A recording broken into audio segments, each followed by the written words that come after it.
Hello kids! Meron ako sa inyong ipapakilala. Ito ay iba't ibang uri ng lamang dagat.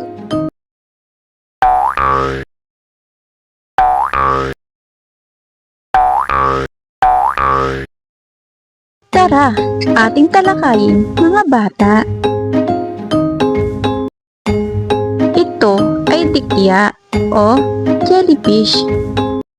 Ang nasa larawan ay tinatawag na clownfish. Sa Tagalog ay tinatawag na isdang komedyante o mas karaniwang isdang badyaw. Ito ay ulang o mas kilala sa ating lobster. Ito ay squid. Sa Tagalog ay pusit. Ito ay seahorse.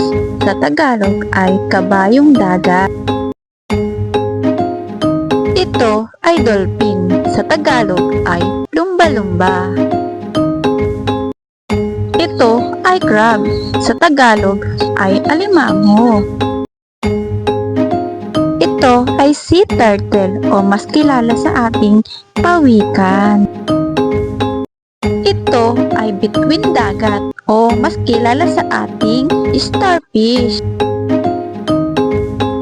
Tandaan mga bata, hindi lang yan ang laman dagat sa ating karagatan, kundi marami pang iba. Sana ay marami kayong natutunan mga bata. Paalam!